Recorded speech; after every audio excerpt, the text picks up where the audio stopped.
Good morning, everybody. Thank you for coming. My name is David Sandalow. I'm the inaugural fellow at the Columbia Center on Global Energy Policy, and I am delighted to welcome you here for our discussion on nuclear technology and policy. Under the leadership of our director, Jason Bordoff, the Center on Global Energy Policy is sponsoring a regular series of public discussions on a variety of critical energy market issues. Just to tell you about what we have coming up in just the next couple of weeks, on Tuesday, April 21st at 6 p.m., we're welcoming U.S. Navy Secretary Ray Mabus, who will deliver remarks here at Columbia. On April 22nd, at 4:30 p.m., we're hosting a conversation on the UN Framework Convention on Climate Change negotiations with the co-chairs of those negotiations. On April 28th at 1:15 p.m., we have our annual Energy Summit and have a stellar lineup, including EPA Administrator Gina McCarthy, Colorado Governor John Hickenlooper, and many other policymakers and industry leaders. It's going to be quite an event at the Low Library, April 28th, starting at 1:15 p.m. And then on May 4th at 6 p.m., we're welcoming U.S. EIA Administrator Adam Szyminski. So we have quite a upcoming series of events. To RSVP and to learn more about both our events and the research that we're doing, please visit energypolicy.columbia.edu. That's energypolicy.columbia.edu. So we have a tremendous panel today, and we are especially delighted to welcome our non-resident fellow, Nobuo Tanaka, who has an extremely distinguished career.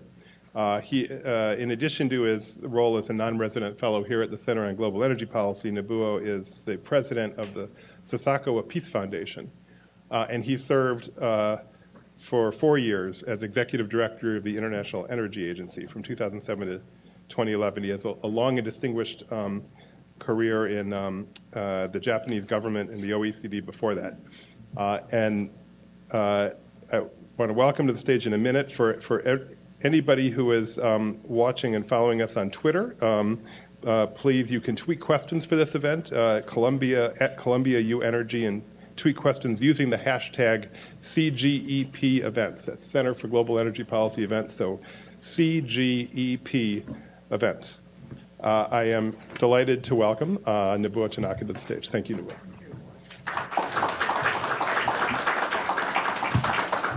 Hi, good morning. Thank you, David. I got some problem. New York, I found New York very violent. But just because of my mistake, I fell down on the corridor.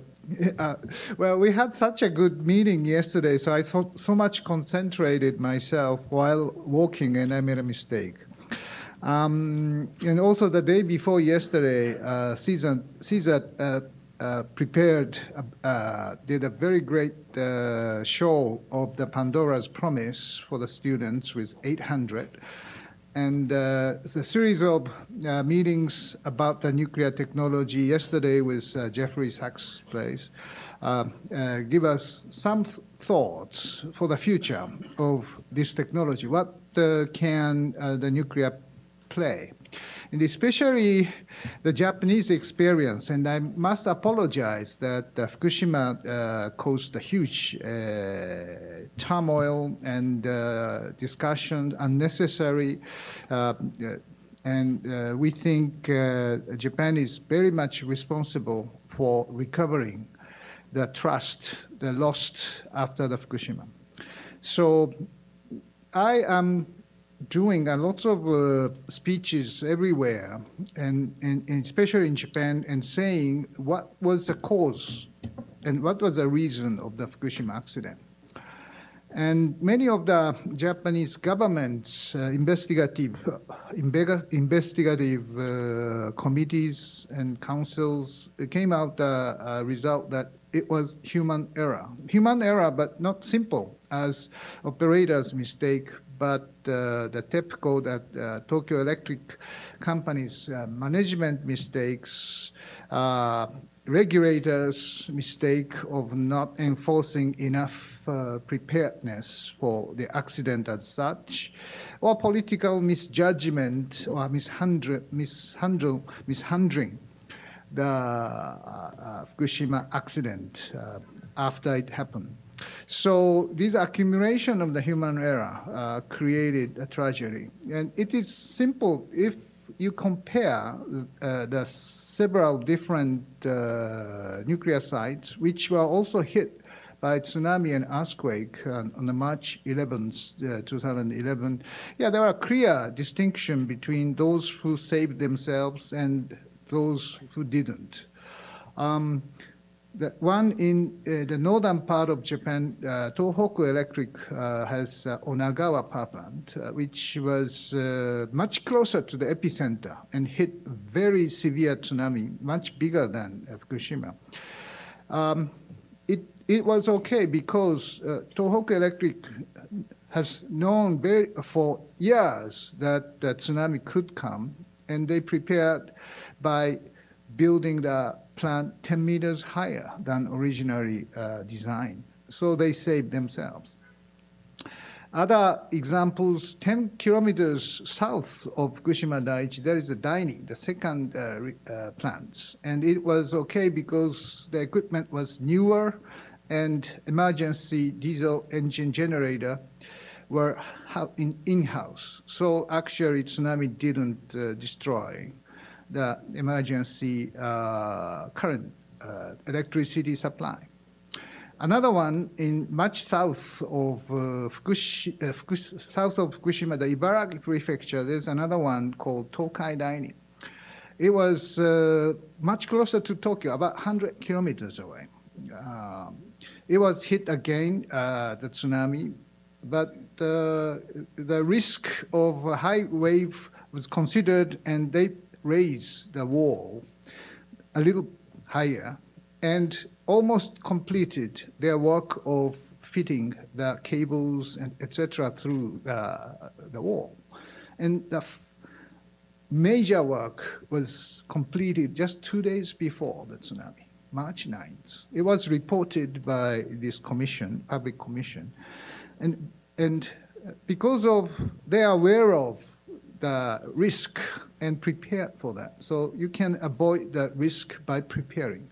Unfortunately, TEPCO management and government regulators and operators of Fukushima Daiichi didn't prepare enough.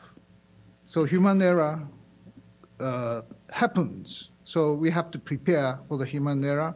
But also we can reduce the human error as much as possible by very stiff and strict new standards which Japanese government introduced, and by creation of the new nuclear regulatory authority. So currently all of the nuclear reactors shut down, 48 of them, and about half of them applied for the restarting. 4 of them were approved for restarting, but actually still the political discussions going on in some localities for the actual starting. So not yet any reactors running. But certainly we noticed that operating nuclear reactors has a risk. But no reactors running has another risk, or different kinds of risk. One is the geopolitical turmoil, which could stop the fuels or like gas or oil to Japan. The Strait of Hormuz has a huge potential impact for Japan. We are importing 85% of oil through the Strait of Hormuz, and about 20% of the gas. So once something wrong happens and blockage occurred in the strait, Japan is in deep trouble. And current self-sufficiency of the Japanese energy is just 6% without nuclear power. So nuclear power is eminent source of preparedness for Japanese energy security. We are losing $40 billion a year of buying more oil and gas to compensate for zero nuclear. This is a cost for economy. Of course, another risk is Japanese emission of the carbon dioxide is the historical high. To reduce it, a negotiation of the COP21 is coming very soon, and Japan cannot commit any kind of target without clear idea how much nuclear reactors may run in the future. Japanese government is now discussing about in a public council the conditions and possible best mix for the future. Renewable energy certainly will play a very important role, but it cannot provide all of the sources, so we need all fossil fuels, nuclear, renewables, energy efficiency. There's no easy silver bullet. We need everything. Yes, Japanese government and myself has tried so hard to convince Japanese public by these possible risks of not operating nuclear power. But unfortunately, Japanese public is still very much worried and against the restarting of the nuclear power. Why? I have been thinking about why Japanese public is not really recovering its confidence to the Japanese nuclear power system. Probably the reason is not we are arguing convincingly, but because we lack some of the important conditions of sustainability for the nuclear power. The sustainability of the nuclear power is not only CO2 emission reduction or economy. It is the issue of very strong safety. Even passive safety feature is important. With some human errors, the passive safety may avoid the catastrophe. So that kind of technical progress or development or feature is very probably important. And to test or experiment it in front of people. Another important condition for sustainability is spent fuel of the light water reactors and how we can manage the high-level waste from them. Japanese government has the Rokkasho plant. It hasn't started yet, but we don't also find place to dispose the high-level waste or where to store the spent fuels, except some of the pools in the reactor site. So permanent waste management in geological storage or disposal site is a very urgent issue to answer this question. Also, somewhat related to this waste management issue, the Fukushima Daiichi has a huge issue of how we solve the issue of debris, spent fuel meltdown debris of the Daiichi. There's an idea of taking it out in 30 years or so, but after that, how we solve this debris, because it is simply impossible to move debris out of the Fukushima prefecture to somewhere else. So it should be treated and managed and stored somehow in the Fukushima. So that we need a technology for that. And the third condition is that, as I said several times in the discussion, Japan experienced tragedy in Nagasaki and Hiroshima. So the weapon risk of nuclear is certainly the Japanese public concern. So non-proliferation or proliferation resistance of the nuclear system is another very important condition for the Japanese public to accept nuclear. So I think these three additional conditions for the sustainability must be met to make Japanese public react positively. But I think there is a technology for that. There could be many possible sets of technologies, but one easy technology which I found with great surprise is this integral fast reactor developed by the Argonne National Laboratory. I saw the movie Pandoras from Robert Stone, the director is here today with us. Gave me a shock.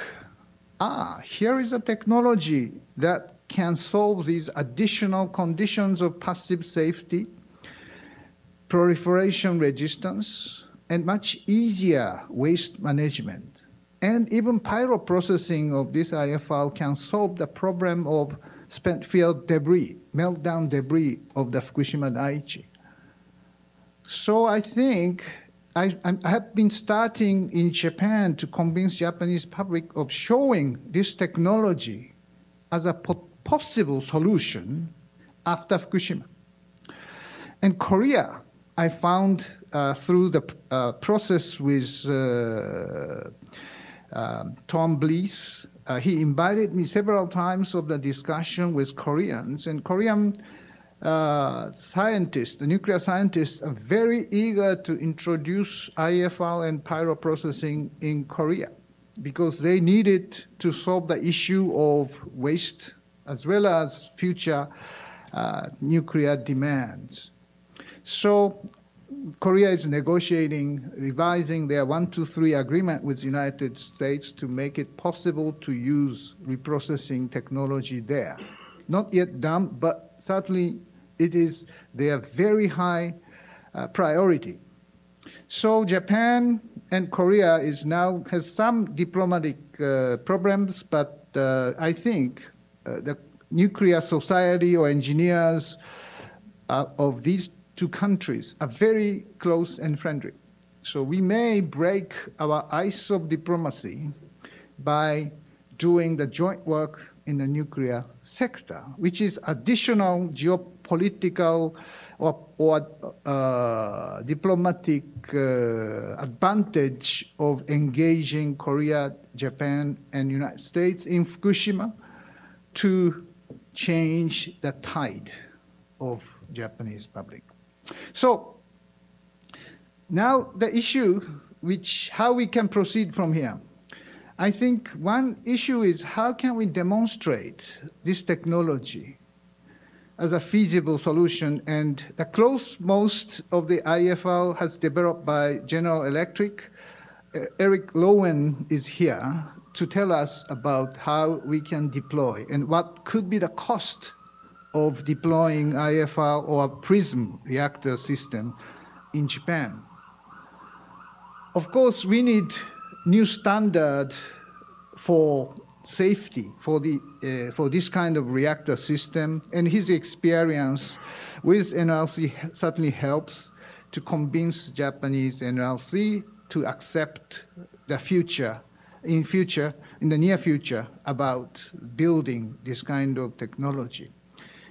Another important element in this scenario is that probably in the future, we need new paradigm for the proliferation restriction regime, because if IFR provides very safe or proliferation-resistant technology, the current non-proliferation regime should take it as a standard for the developing economies or other economies to use the nuclear power in the future in a much more proliferation-resistant manner and safe manner because of this technology.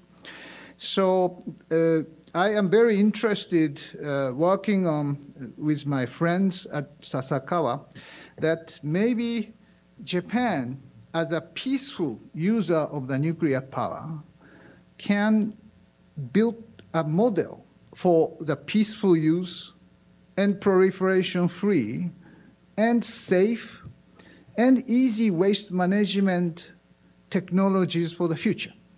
And COP21 is coming, and certainly we need nuclear power to fulfill the 2 degrees Celsius targets to the end of the century. So this is the very interesting time that we can provide a very interesting sets of technology, not simply the reactor system, but pyroprocessing and other management of the waste system, together as a future model of the nuclear power in the sustainable technology.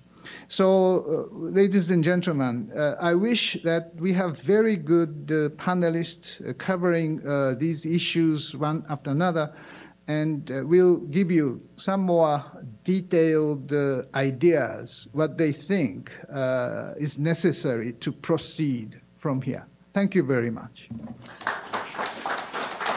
Thank you very much, Tanaka-san. That was very interesting. We're going to get into the details of it.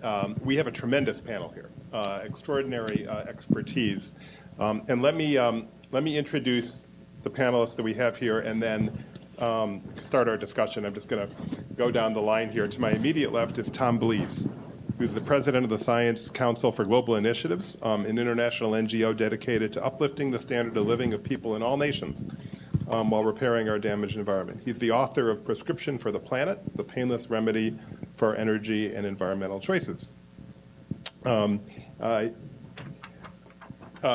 Tom's immediate left is Travis Bradford, who is director of the Energy and Environment Concentration at Columbia School of International Public Affairs, also a full-time associate professor of practice at Columbia.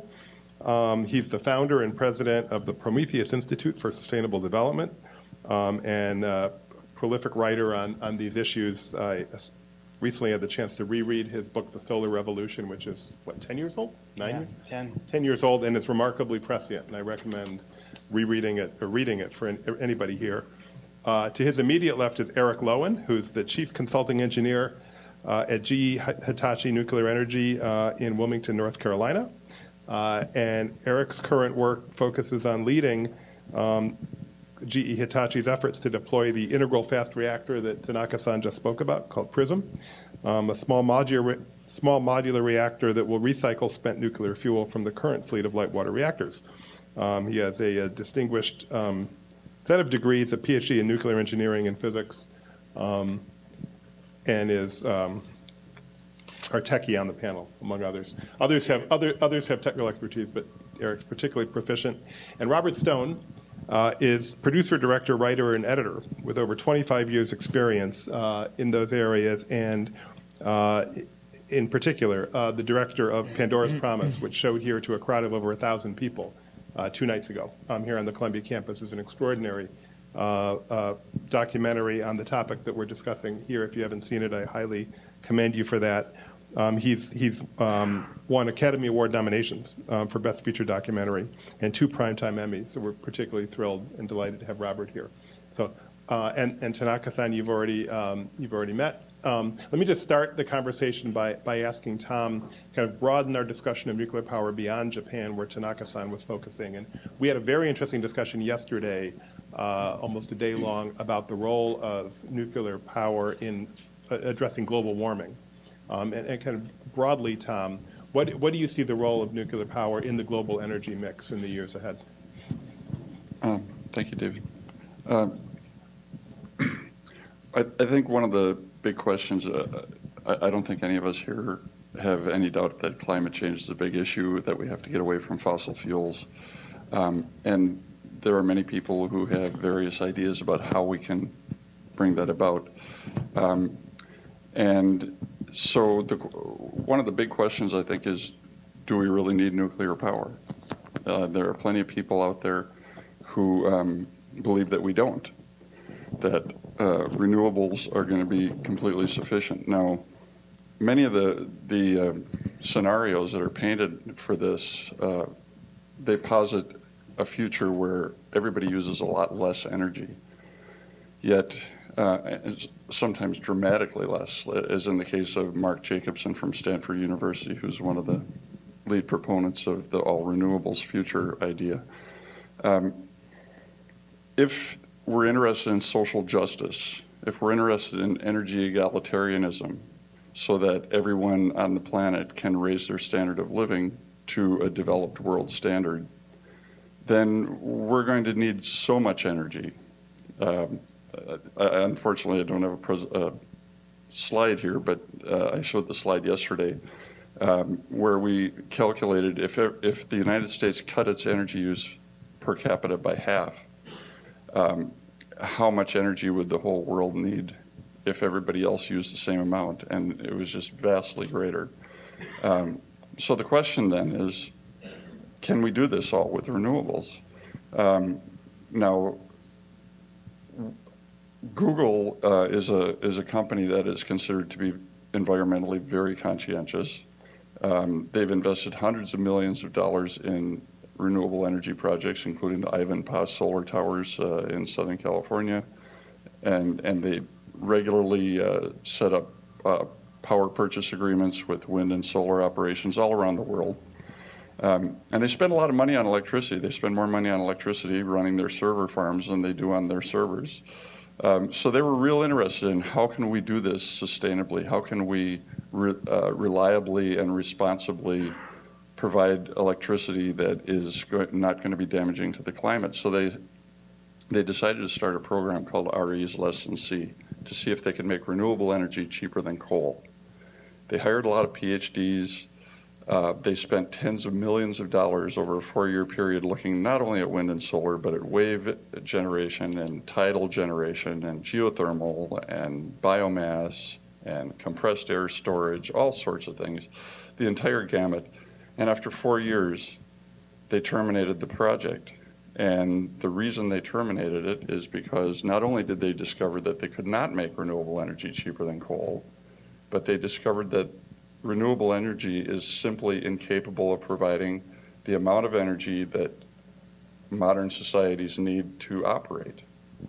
So, you can take all sides of the debate, and you can look at Amory Lovins, you can look at Arjun Makhijani, you can look at individual Mark Jacobson, who say that we don't need anything but renewables, but Google had a real motivation to figure this out, and they had the money to do it, and they had the money to hire a lot of really good people, and they did. And so, you can debate the point a lot, but I believe that what they came up with was actual fact. Thanks, Tom. So, Travis, renewable energy. So Tom is saying we can't run the world on renewable energy alone. What are your thoughts about renewable energy and nuclear, and how would you compare them? They're not necessarily by any means in opposition to each other, of course, but just how would you compare the two? So I guess I don't think this is the place for the debate about the merits of renewables. So if it's okay, I'd like to answer the question about nuclear more specifically, because I think in the end, I don't think that we have to, we shouldn't base our assessments of what's going to happen on what we think should happen. It's nice, if we're policymakers and we're trying to figure out how we're going to allocate political capital, that's exactly, we do need to have a normative conclusion about what we'd like to happen. We have a cleaner environment, more stable supply, domestic security. I mean, these are things that you focus on as a policymaker. When we're answering the question, what's going to happen in what's actually going to happen, a positive analysis as opposed to a normative analysis, we've got to figure out how capital is actually allocated. And capital is not allocated based on what we think should happen. It's based on sort of economic calculus of the choices available to the capital. So what drives capital allocation? It's basically economics, sort of the cost of one thing versus the cost of another, and the risk parameters around that economic analysis. Because in capital allocation, risk is a cost, and this is where I think we need to look at both the current economics of nuclear versus the alternatives that people are choosing to invest their electricity generation capital in. And we need to look at the risks of nuclear versus things. And when we have a full understanding of the risk-adjusted costs of things, I don't think nuclear actually ends up being something we're likely to do a lot more of. And I don't dispute that we should probably do a lot more of that, assuming we can deal with risks, we can deal with technologies, we can, compress time scales, we can standardize, we can get the necessary social and political support behind it. Yes, I agree with the panel that we should do nuclear under a set of assumptions. What I'm saying is we're not going to do nuclear. And again, we have to differentiate between using existing nuclear facilities or even restarting the nuclear fleet in Japan, because those are assets with a very low marginal cost to use, and we're going to keep using those as long as we can still safely use them under some assessment of risk and cost and other things. And I think that's what the Japanese government is going through right now, and doing an incredible job of trying to safely and responsibly bring these assets back into service to the benefit of not only the Japanese ratepayers but the world. And we certainly wouldn't, if there was less demand for imported coal and LNG in Japan, that would actually benefit everybody. In terms of lower prices. So I'm talking about, are we going to take tens of billions of dollars per new facility and invest in these? So let's look at some recent examples of this. The big one that really just sort of gives pause is the new proposals for the Hinkley C reactor in the UK. So the Hinkley C reactor is a relatively large reactor. It's an extension, as most adds of nuclear are these days. They're additions to existing plants. There's cost sharing and things that make that feasible. The Vogtle plant in South Carolina and Georgia. I forget which side of the river it's on. Anyway, it's the Georgia side of the river. Oh, good. There are a number of these that are proposed. Some of them in construction. None of which has sort of met its original cost proposals. The Vogtle reactor in Georgia is way over budget, a couple years under construction. There's reactors in France, reactors in Finland. There's a reactor in Finland that's been under construction since 2005. So it's 10 years under construction, and it's 10 years behind schedule. The cost of that reactor is tripled to 9 billion euros from its original estimate. This is a well-known company. It's a well-known technology, and it is still unable to come in at less than 3 times budget, and it's still not finished. So we look at the Hinkley C reactor. The Hinkley C reactor is asking for for the government to step in, guarantee every aspect of its construction, cost overruns, and it will lock in a price of electricity at 18 US cents a kilowatt hour, and growing over 35 years to over 50 cents a kilowatt hour. That is just prohibitively expensive. If you look at the cost of creating solar in the UK, not a sunny place, it's actually less than 18 cents a kilowatt hour today, well financed and properly installed.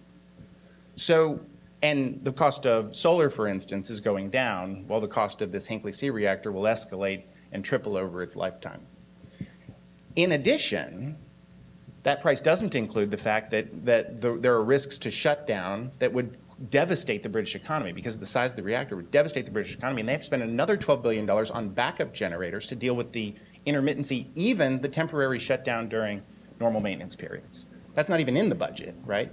So this is a prohibitively expensive alternative, and when we really look at what kind of financial capital and political capital has to be deployed, I'm suggesting that that even in places where that political and financial capital is cheap, like China, that nuclear has been deprioritized vis-a-vis other. China's doing far more renewables in terms of its new generation mix than it is nuclear. And I think that, unfortunately, because of the costs and the risks, we're going to see a lot less of nuclear going forward. Thank you, Travis. Okay, so Eric, you're selling a product. I'm guessing that you think it's a better bargain than Travis was just describing for other nuclear technologies. Why don't you tell us about what you're selling and why? So I'll pick up Travis. So I see a future that we will use nuclear power going forward. And if we look at it in a bigger context, if you look at humans 2,500 years ago, they became chemists first. Combustion and fermentation, okay? So we learned how to control fire, and we learned how to make alcohol. Well, at least somebody smiled in the crowd. David, you can pan to him. Okay. A little bit of humor. You're very serious. I'm sorry. You're very serious. So we became chemists first. So a guy walks into a bar. A guy walks into the bar, asked about fermentation. What kind of scotch do you have?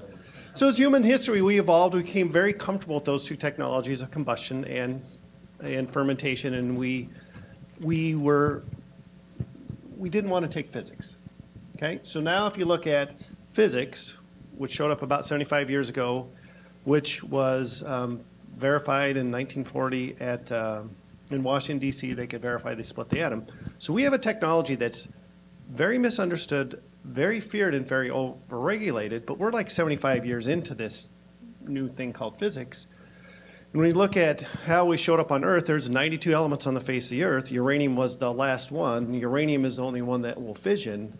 And so we're in those early sort of stages. So I understand as a nuclear engineer, since I've been, when I got out of school, some of that fear and how to allocate capital, the risks therein, especially for the product that I'm doing. But I see a future that we're going to continue to use it because it's a part of us now, and we'll become more comfortable with the technology as we take more physics classes, just as we got comfortable with physics. Now, specifically to your question, what we're doing, if you look at the Fukushima site, they had 3 reactors that had core damage. The operators, because there was a shortage of fresh water, chose to inject seawater into those reactors early in the sequence to be able to continue to remove that decay energy that we all know that's there from a reactor that you've turned off. So now you have a chemistry that's different than other reactors because you have this mixture of sea salts measured in tons along with uranium and zirconium and those sort of things. So the technology that some people call pyroprocessing, I don't particularly like that word because pyro has other connotations. I call it electrochemistry. And that electrochemistry operates in a salt bath, a lithium chloride salt bath.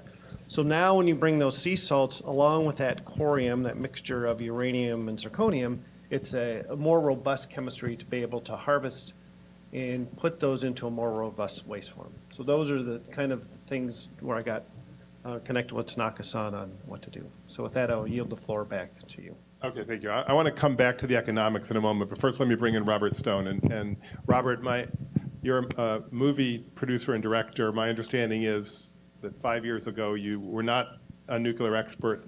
Now you have produced one of the most widely seen films in this area. Could you just tell us about your evolution, how you came to this issue, and how you got interested in it?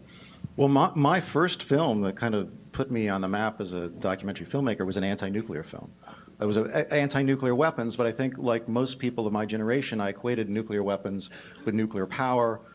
Nuclear power led to proliferation of nuclear weapons, so I was against it, and my sort of default, I didn't give a lot of thought about it, but my default position, like I think for many people, was that I'm against it, because there's, you can go down the list of all the things you don't like about nuclear power, and they're quite persuasive. Safety, waste, proliferation, cost, all of these things. So why even think about that? Because it's not necessary. I think that was the general perception. I didn't give a lot of thought about it. Then between about 2007 and 2009, I made a film called Earth Days, which is a sort of epic history of the rise of the environmental movement.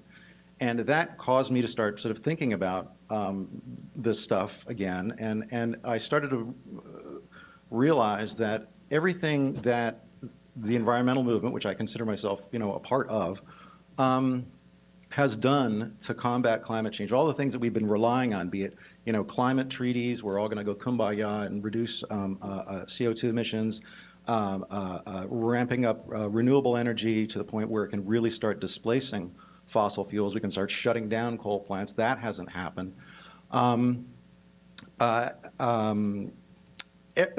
All of the tools that we've thrown at this for 25 years has failed. Right now, coal is the fastest growing source of energy on the planet. It's the most ubiquitous. CO2 emissions are going up. Energy use is growing up dramatically. We're adding, the energy equivalent of a new Brazil to the planet every year. So, energy efficiency is not reducing overall energy demand because of growth in the developing world. Obviously, population is going up. So what do we do? So I got to know a lot of environmental leaders, environmental activists in making that film. And what I found was that almost all of them believe that there is no hope, that the climate problem is so huge, the CO2 problem is so huge, that we're pretty much screwed. And really, no matter what we throw at this, and they'll say this privately, they won't say this publicly, but privately over a drink, they will say, almost, virtually, in fact, I would say every one of them I've ever met will say that we're screwed. And I found that to be sort of appalling because, well, you can't go out there and say, hey, we can power the entire planet with wind and solar, at the same time believe that there's no hope to solving this problem. And the only people I found who did have the only people I found who did have a sense of hope were people like Stuart Brand, who had really started to rethink, the possibility of nuclear power. And I thought that was interesting because nuclear power is sort of a taboo. I mean, even today, you read the New York Times, any discussion about climate change, energy, and how we solve this problem, nuclear is hardly ever mentioned. It's the elephant in the room, even though it provides, I think, 63% of America's clean energy comes from nuclear. So I thought, well, I'll make a film about that, and I did. And I've been taking it around for about 2.5 years now, almost 2.5 years. And the reception has been overwhelmingly positive among environmentalists and environmental activists because it demonstrates that we can actually solve this problem. And very few people, and I've done, I've gone into large halls of environmental activists and asked them, how many people in this room actually believe that we are going to power the entire planet of 10 billion people with wind and solar? And hardly anybody, they all sort of snicker, and hardly anybody will raise their hands. And they get very excited about when it's presented to them as not a nuclear versus solar, nuclear versus wind, because I think we need everything. I think we need absolutely everything. And even if we throw everything at it, the chances of failure are probably quite high. But they get very excited, and they're particularly excited about next generation reactor technology because it's something they haven't heard of, and it reframes their thinking about what nuclear power is, what it can do, and particularly young people who have a much more favorable attitude towards technology in general, I find, have been particularly receptive. So I'm very hopeful, actually, that A, we can solve this problem. I'm absolutely convinced that without nuclear, if you take nuclear off the table and you say, well, it's too expensive, it's too complicated, and everybody hates it anyway, and it's not going to happen, then there is an absolute certainty, 100% certainty, that we will fail to solve this problem. So it's incumbent upon us to make it work. And once you get over that hurdle of the necessity, then I think things start to fall into place and people's thinking changes. Great. In a moment, I want to drill down into the economics issues that have been raised, but first let me turn to Tanaka-san. And you talked about the possibility of using this integral fast reactor technology at the Fukushima Daiichi site, which is a very interesting proposal. Could you just elaborate on how that would work and what it would take to get that done?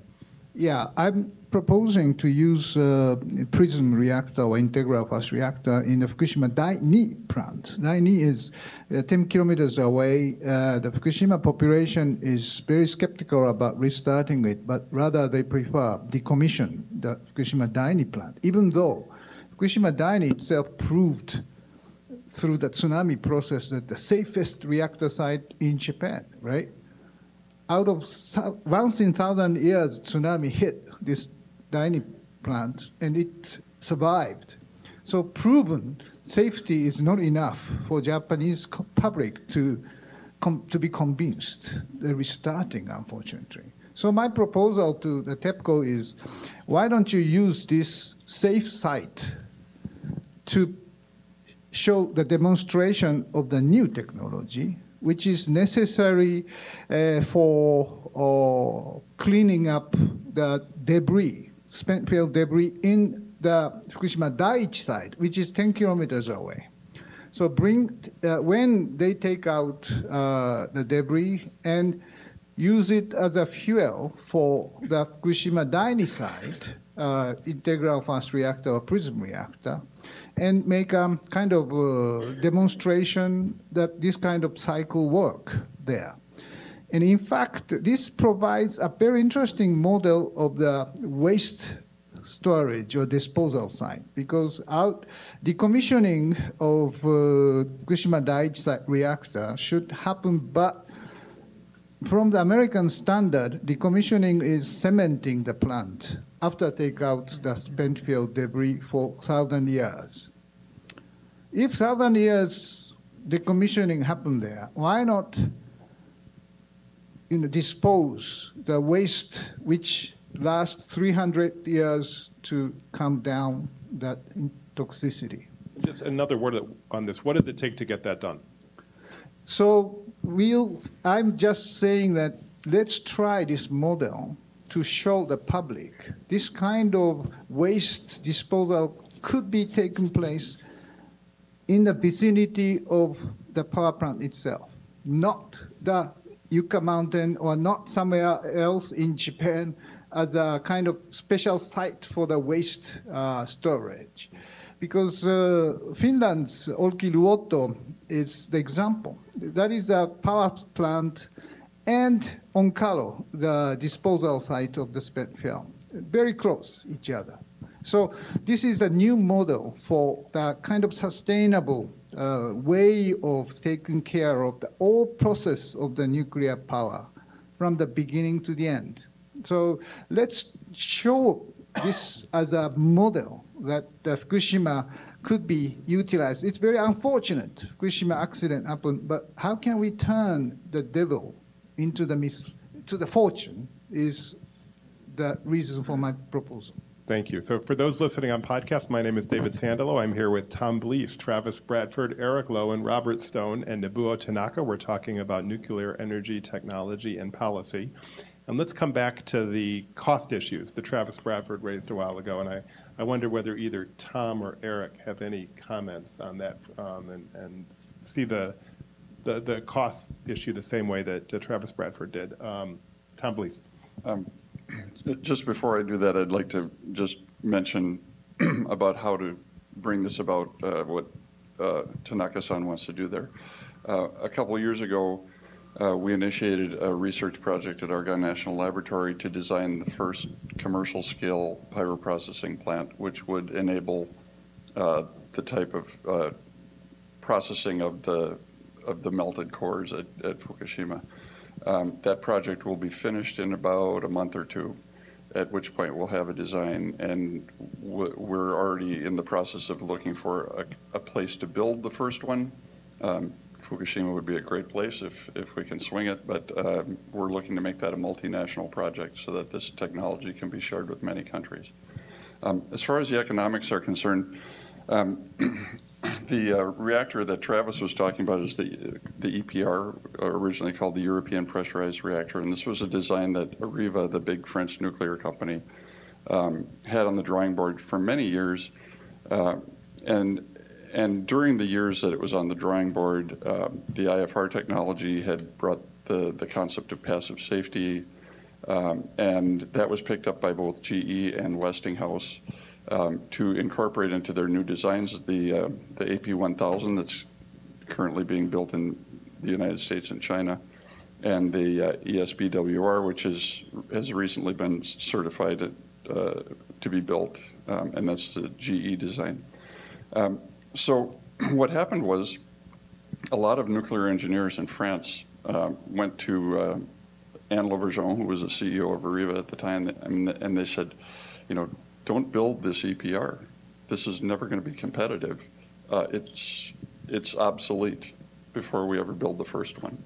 And I was talking to Anne in those days and saying, why don't you partner up with General Electric?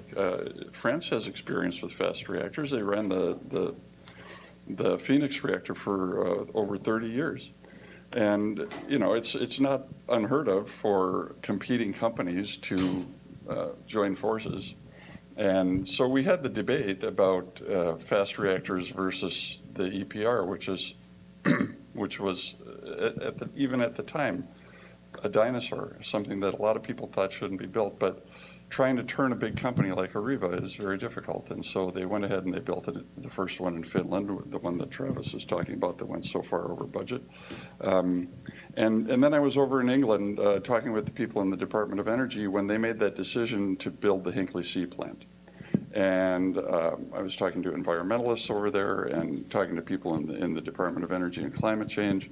And they were kind of shrugging their shoulders and going, yeah, I know it's a really lousy deal, but we've tried so often to restart nuclear in Great Britain, and we just haven't been able to do it. Areva has a lot of political power in Europe, all throughout Europe. Finally, we have an opportunity to restart nuclear. If we take this bad pill, if we swallow this bad pill, and pay them the exorbitant price for their electricity, at least then we can have other vendors coming in and they can start building reactors that will be more economical. And so that was the context that happened. The EPR, I was talking to Per Peterson, who's a prominent nuclear engineer. He was at the event yesterday, at the Sachs-Hansen event. And I've talked to him many times about this, and he's very familiar with all the different designs. And he says the EPR is never going to be able to compete with the AP1000 or the ESBWR. He said even if Areva would give them away at cost, they won't be able to compete because the whole concept of passive safety makes nuclear power plants much more inexpensive and much faster to build. And the EPRs just went in the complete opposite direction. They have 4 levels of multiple redundancy and everything, and they're gigantic. They take huge amounts of material, pumps, valves. It's something that the Hinkley C plant, if they go ahead and build it, will very likely be the last one you ever see built. So if I understand what you're saying, Tom, you're saying there are some very expensive nuclear technologies out there, some of which are currently under construction experiencing problems, but there are other alternatives which you believe are better. I think one of them you're promoting here is Eric Loewen's. Eric, as you go out and sell your technology, can you say a word about the cost structure that you're offering and also the role that you're looking for governments to play? Are you looking for governments to provide loan guarantees or other types of financing support as you sell your technology? So when we look at the cost of any large capital project, so let's take nuclear off the table just for a second. You look at mega projects that are measured in billion, 60% of them fail. And they fail on either too much capital being spent or too long of a schedule. And probably the nearest one that I know of to New York City would be at the Boston Dig. So, that was a mega project, went over scale. And so when you look at those, which I've studied, those projects that have that, what happened? And it's because there wasn't a lot of engineering work that was done early. There wasn't a lot of validation of the technology that was done early, and there wasn't an attention to detail to the schedule to get started. So with any nuclear project, it's a mega project because it's going to be measured in billions, and so that is kind of the prerequisite that you get much of your engineering work done. What we have that's a little bit different in the nuclear power process is that home country licensing. And in this country, because of the Energy Policy Act of 1992, it changed to a different process that has yet to produce a nuclear power plant that's on the grid. We're building, but we haven't completed that process with that change. In Japan, because of Fukushima, the previous agency called METI is now renamed as NSA, Nuclear Regulatory Authority. And when you look at that coupled with, back to Travis's point, that risk of capital is licensing is a kind of an unbounded risk for a vendor because you don't know the duration and what changes you may or may not have to do to your product. So it puts more of that in there. So when to your point, David, about what you would need, so as a vendor, we need a customer. And that customer could be a government, it could be a private entity. But before you can give that certainty that people want as far as cost, you really need to get almost finished with the licensing process so you have a feel.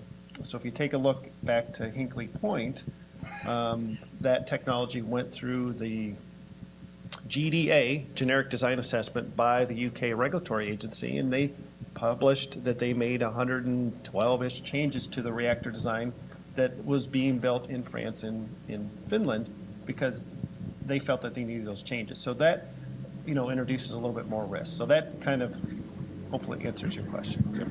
Travis. So I think I figured out what the common problem is. So my stepsister is actually a union welder, and she worked on both the Big Dig and the Vogel plant.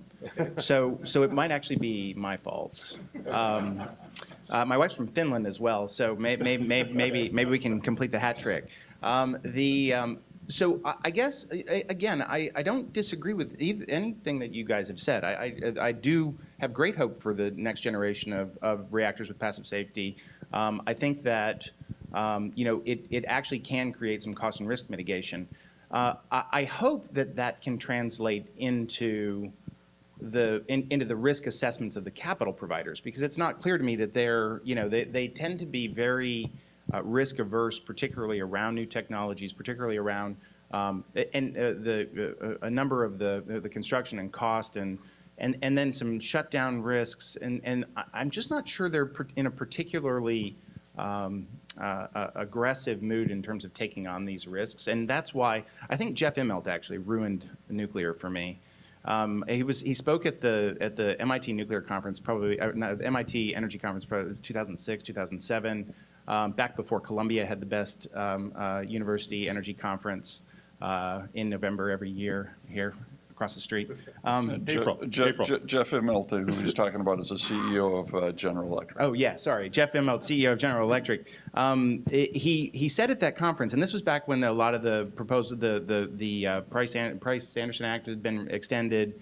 There was a lot of new loan guarantees, and he basically said that it wasn't enough, that he wasn't going to do a single additional nuclear reactor unless he got a gold-plated, ironclad U.S. government guarantee about every aspect of the transaction. And I thought, yeah, that's not going to happen. So, and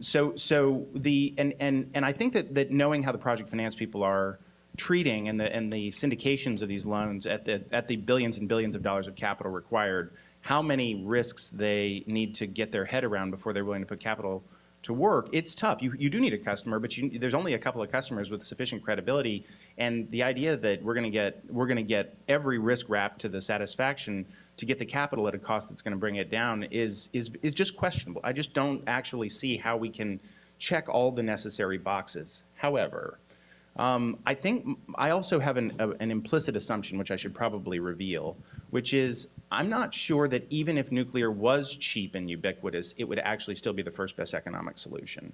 Because the electric utility business is undergoing a radical transformation of decentralization, and the rise of distributed generation, where customers can currently quite cost effectively generate a substantial portion, although not yet really feasibly all, although I emphasize with capital letters and underline yet, that it actually may turn out that the amount of large-scale, central station generation that we need is substantially reduced, and in fact, we may not need to add a lot of these, multi-billion-dollar projects as we are moving much more of the generation capacity, and not just in solar. There are other forms of both thermal and electricity generation which are becoming more cost-effective and getting better access to capital markets on the customer side of the meter. Some of the energy efficiency, some of the demand response. I think that there are substantial changes in the electricity business right now that have gotten to the point of realization that it's actually adding an overlay of economic and risk uncertainty to any large-scale project. So I think that's compounding the problem, even if we can get things right. And I have great confidence in your respective firms and agencies to actually work very hard and get things done. I'm wondering if the goal's not moving away from us because of these underlying transformations in the electricity system. Robert Stone, comment? Yeah, I think the idea of distributed energy is a common trope. I think of people who think that the world should be powered on renewable energy. Because I think part of this is infused with a sort of anti-corporate ethos that we want to localize, democratize the distribution and production of energy. But if you look around, I think we've been talking way too much about the United States. I don't think we're going to do nuclear in the United States because we got all this cheap gas. We're not going to do it for a while. But if you look around the world, you get a very different situation. And in terms of this prospect for powering the world with wind and solar and distributed energy, the biggest demographic trend right now is people moving to cities. I think something like 50% of the population in the world lives in cities, megacities. By the end of the century, it's probably going to be more like, according to current trends, more like 80% of the world's population are going to live in megacities. Now, in New York City, for instance, it's kind of hard in an apartment building to put a solar panel on the roof and expect to power the entire building. So, when you're living in megacities, we need enormous sources of centralized power. We just do. We're talking about terawatts, not megawatts or even gigawatts. We need vast amounts of 24/7 base load energy. China is a great example where, there's cities of millions and millions of people that we have never even heard of, that didn't even exist 10 years ago. And this is going on around the world. So that said, I think there's incredible potential for all of these technologies, but I think we do need to put everything on the table. And what's exciting about the next generation plants like the PRISM, and there's many others, the Thorcon reactors, and there's a whole bunch of other ones, is that you can see a pathway where these things, we get past this model of these one-off gargantuan plants that take 10 years to build and all built on site with different little bits and pieces put together, and you're churning these things out on assembly lines and moving and mass-produced the way where you produce like commercial jet aircraft, and bringing them to site. And they may be smaller, and you may do multiples of them, but that's how you're going to bring the cost down. And I do agree that the only way to move forward on this is to make it cost competitive. So I think by focusing on less on how do we make fossil fuels more expensive, we should be focusing our R&D on how do we make the alternatives cheap, and that's also wind, solar, nuclear, and maybe things we haven't even thought about, and do all of that. Nobuo Tanaka, half of the world's nuclear power plants under construction today are in China, neighbor of Japan, obviously. Do you have any thoughts or comments on Chinese nuclear construction and what it means for the world? Yes, IEA has analyzed that quite a big amount of construction moving in China. So for Japan, yes, we understand that for the economic growth, for the newly emerging economies need nuclear power as one part of the solution, not whole solution, but part of the solution. So to make it safer, we want be sure that China will not make the same mistake as Japan did. So communicating of the lessons we learned, or more stringent operation for safety, or rules or regulations, practices, we must share. So that kind of, let's say, exercise is always recommended in the private sectors, utilities, communication, or regulatory frameworks. Or IAEA, or international body, can help. But by doing so, we definitely need the safer operation in China, or India, or Korea, or Vietnam, all locates west of Japan. That means, the jet stream may bring the radioactive materials if something wrong happens. So it's not only their problem, it's our problem. So to maintain them safer, I think the Japanese must maintain the nuclear technology to tell them how to do that. And also the American, the same thing. United States is the leader of the nuclear technology. So advanced reactors like IFR, I think US should play the role for the safer operation, or proliferation-free operation, or waste management. I think these are the, let's say, the technology leaders' certainly responsibility that to prevail in the other part of the world. And I think Japan is ready, or Korea is ready to share the burden with the United States for this kind of sustainable nuclear power.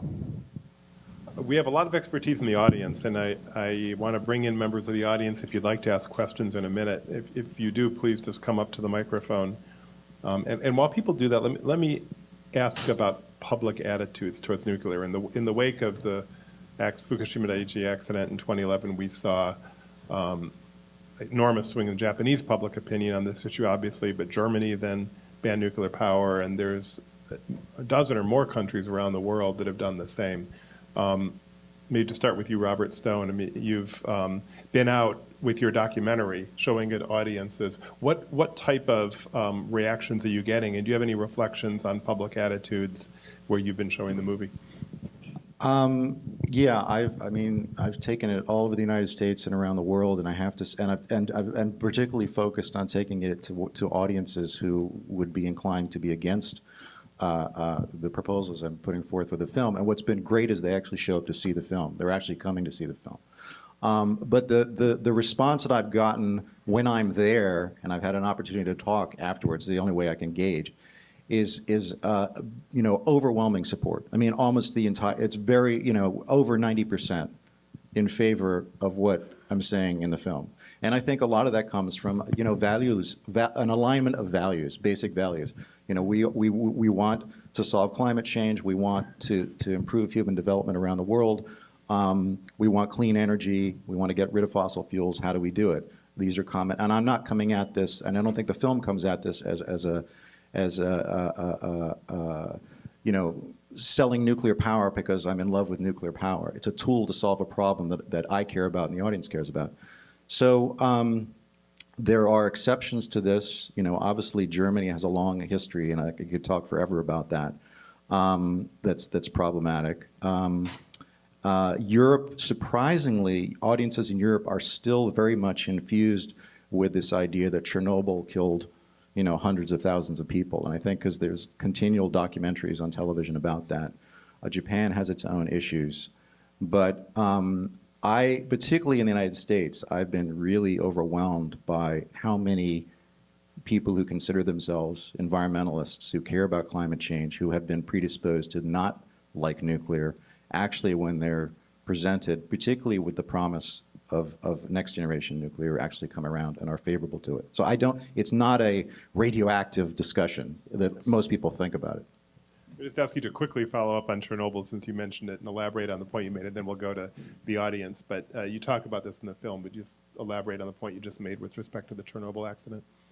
Well, I mean, probably the most controversial and shocking aspect of the film is simply what we do, which is pointing out what the World Health Organization has studied in depth over many, many years about the epidemiological impact of Chernobyl, which is what they say is, even after all these years, less than 100 people, substantially less than 100 people have had their lives shortened as a consequence or died as a consequence of this. In fact, I took the film and showed it in the town where all the people from Chernobyl were moved. 50,000 people were moved out of this place that's in the film that was destroyed. Well, not destroyed, but radioactive.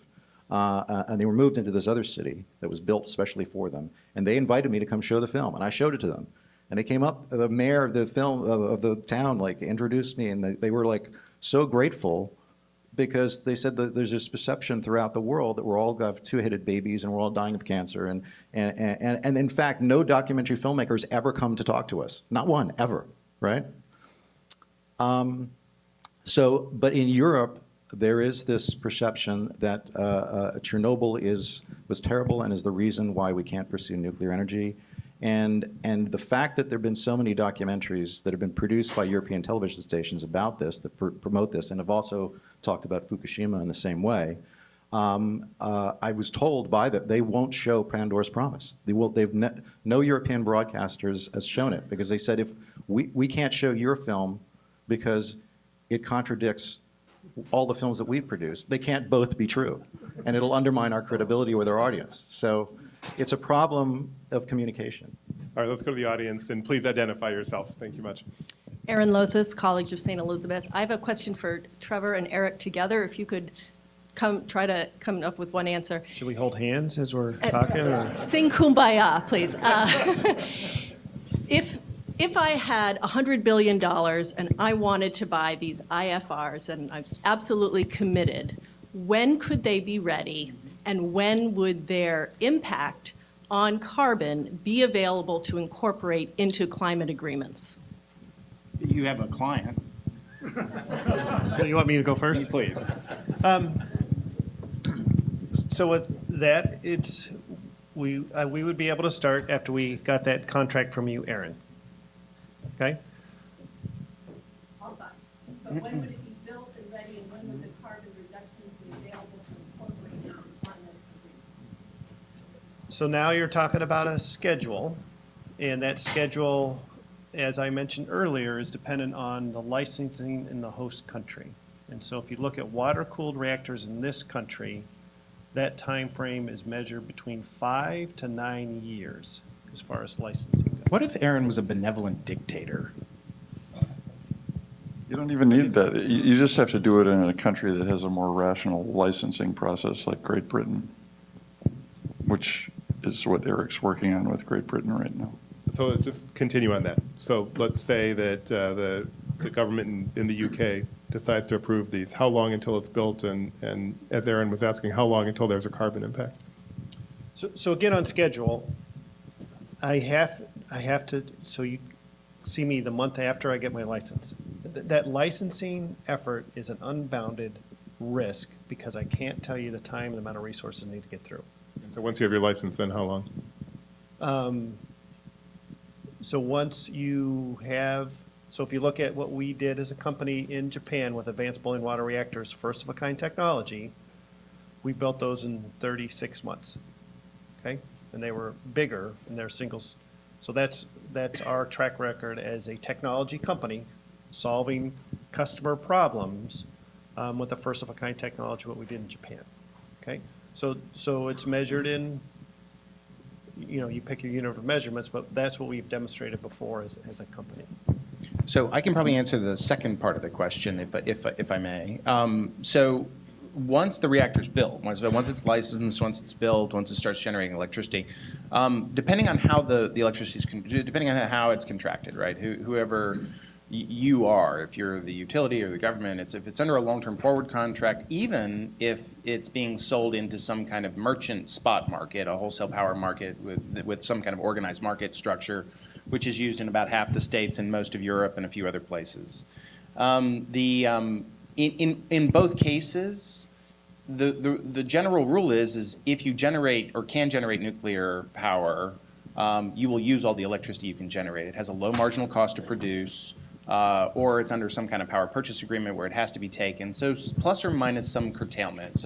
It's just too much power this week or this month, or we have shutdowns for normal maintenance. But by and large, nuclear has a very high capacity factor. The fleet has done a great job of improving that capacity factor from the 60% back in the 70s and 80s up to 80+% into the 90% capacity factors today. And so the question is, what would it displace? In most cases, the marginal fuel that it would displace would be either gas or coal, depending on the jurisdiction, depending on what the marginal fuel is. That's most likely what's going to be displaced. It would also have a huge impact in terms of running the short-term sort of capacity generators, which are the most inefficient. So the answer is once it gets built, it actually generates carbon benefits rather quickly, and in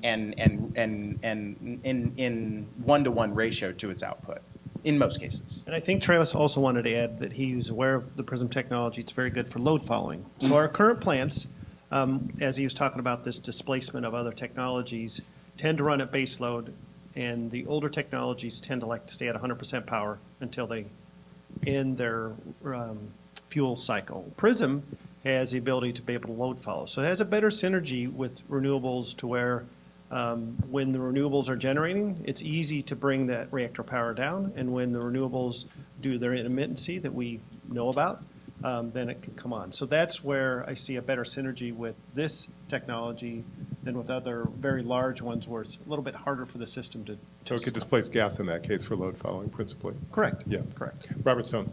Yeah, I think it's worth pointing out that there's only 2 countries in the world that have completely decarbonized their electric grids, and that's Sweden and France, both of whom did it predominantly with nuclear. Sweden's about 50% hydro, 50% nuclear. But the case of France is very instructive in terms of how quickly one can roll this out. And Tom showed a great slide yesterday where France in 1979 was 20% nuclear, which is about where we are here in the United States. In 11 years later, in 1990, they were 80% nuclear, the rest mostly coming from renewables. So that's, and during those 11 years, France doubled its consumption of electricity by transitioning from home heating to electric, mass transportation to electric. So it's an even more incredible accomplishment. But it was done in 11 years, from 20% to 80%, while doubling electricity. And that's without modular, mass-producible reactors like we have on the drawing boards today, which could happen much, much faster, like the PRISM reactor. Yes, sir.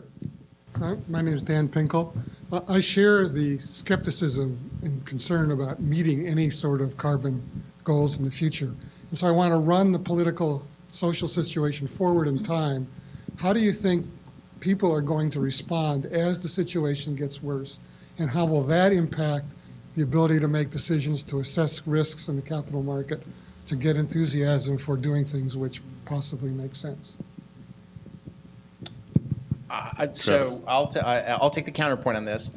I'm actually much more concerned that the social and political dynamic is going to be informed by the fact that we may go broke before we kill ourselves. And what I mean by that is I think that we've got an electricity system in transition. We've got the possibility for huge stranded assets. I think that we have not yet even begun to feel the economic impacts of of climate change. I think it's sort of, we look at sort of things like side payments to island nations or as part of the negotiation strategy as a way to deal with, if bad things happen, we'll help to mitigate those through some kind of economic transfers. I don't think at the point we have the kinds of environmental impacts that would be where you could measure them and you can argue that these damages have existed, anybody's going to have any spare economic capacity to make transfer payments to anybody. So my concern is actually before we actually get the political consensus to solve the environmental problem, we're going to find ourselves with a shrinking economic opportunity to be able to deal with it. I'm afraid that that's the case, but I hope that I can be proven wrong by the rest of the panel. Yeah, I just might mention, I live in California in the Central Valley, where we grow over half the fruits and vegetables consumed in the United States. 70% of the almonds consumed in the world. And that whole system relies on this incredibly wonderful irrigation system that relies on the snowpack in the Sierras. And the snowpack this year is 5% of normal. So essentially we have no water. And so the farmers in the Central Valley are pumping water like crazy, and the ground is sinking, it's subsiding. And once those aquifers are depleted to the point where the ground subsides up to over 30 feet in some places, you can't refill them again. So we're making ourselves more dependent on surface water with every expectation of future droughts because of the impact of climate change. And so agriculture in California is a $50 billion a year business. And what happens when it runs out of water? So Travis's point about going broke before we all kill ourselves, has a certain resonance with me. You're supposed to prove me wrong. And so I've been working on a way to drought-proof California using the existing system. There is a way to do it, but it requires political will, and political will is a very difficult thing to come up with in Washington today. So it's technically very possible without even building a new dam in California. But can it be done? So you're afraid we're surrounded? What's that? You're afraid we're surrounded? Well, I just see such stagnation in Washington that it's really difficult to get anything, consequential done. So we have a number of questions coming in on Twitter. I want to get in one or two of them. One of them is for Eric Loewen. Someone has asked, how are negotiations going in the UK on building PRISM for plutonium reduction? In the United Kingdom, the Nuclear Decommissioning Authority issued a report in January 2014, so I encourage that listener to get it off their website. In that report, they talked about 3 credible technologies that could be used to disposition their plutonium. And disposition is a long word, which means to take that plutonium out of the storage, run it through a reactor so it becomes more radioactive, and put that into the ground. So that's what's the context of what that word. So the UK government and the UK citizens are sitting in a very good place because they have 3 very different technologies. So one of them is PRISM. I'll encourage the reader to find out what the other 2 are, so they get traffic on the website. Because if I told you wouldn't go there. And we look forward to continuing to work with the Nuclear Decommissioning Authority so that they can make the best decision for their company or for their country on what they want to do so they get the most value for money. Thank you. Another questioner asks, Robert Stone, do you plan to make another film on advanced nuclear? I've been asked that many times. Not now. I think this might be a subject that I will revisit in the future. Although I'm making a related film right now, which is about how the Apollo space project was initiated and how support for it was both politically and publicly was sustained over the eight years and I think 4 months that it took from commitment to execution, which I think will play to some of what we've been talking about. Yes, sir. Thank you, everyone. I think it was a very interesting discussion. I have many questions. I will try to limit myself to a couple of them. The first one is for Mr. Tanaka. I think that one of the reasons of what happened in Fukushima was because a big conflict of interest between the security agency in Japan and TEPCO. I wanted to know if they have changed those incentives and if it's now the government who's paying for the nuclear agency. The second question is for the panel. You've been talking about fast-breeding reactors like if it was a proven technology and a commercial-ready reactor, which is not. Like, I think there are 3 in the world who are running right now. You talked about the one in France, Phoenix. I used to work in France for Areva. Phoenix was a huge mistake that France made. They tried to run it like for 30 years. They had to stop it during 10 years. And I don't think that we can say that today a fast-breeding reactor is a proven technology. So Great. What makes... Those are 2 great questions. Thank you. What makes this new reactor that you have different from the ones that we have tonight? So we have 5 minutes left. Let's see, with 5 panelists, quick division, let's see, that's 1 minute each. I'll cede my time to somebody who knows what they're talking about. We have 2 great questions, one on fast breeder reactor and then one specifically for Tanaka-san about TEPCO and the relationship there. Why don't we just answer that question and any final comments you have, and why don't we start with Tom Blees and go down the row and give Tanaka-san the last words. Okay, well, the fast breeder reactor is that GE has, the PRISM, is based on the Inaugural fast reactor, which was a fast reactor which ran for over 30 years at Idaho National Laboratory. The Phoenix, I think you're confusing the Phoenix and the Super Phoenix. The Super Phoenix was the one that got stopped, started. The Phoenix ran for about 30-some years, 30-plus years. Experimental reactor. What's that? It was experimental. Yes, it was experimental, and it was very successful at proving how it works. And it was large enough that it's easily you can easily imagine it's scaled up to the size of the PRISM. So, and Russia has a fast reactor. They just brought another one online. They're building a similar one in China. The PRISM is more advanced design using metal fuel, but all of that has been proven. At a fairly large scale at Idaho National Lab for 30 years. The PRISM it's in the catalog. GE is ready to build it as soon as they get an order. Travis Bradford. Yeah, I don't have a whole lot to add except that I think that, as I think everyone on the panel would agree, it reduces to political will and what we're trying to accomplish. And political will, governments are second movers, and they actually need a concerned and active electorate to voice their concerns constructively and loudly. And this is where I think Pandora's Promise is a fabulous contribution to this. Because I also, and I want to echo, I would go to the wall to defend anybody on this panel's motivation for what we're trying to do. Even though I don't necessarily know them all very well, I think that everybody here is trying to solve these very important problems of maintaining reliability, bringing down costs, dealing with environmental risks and uncertainty.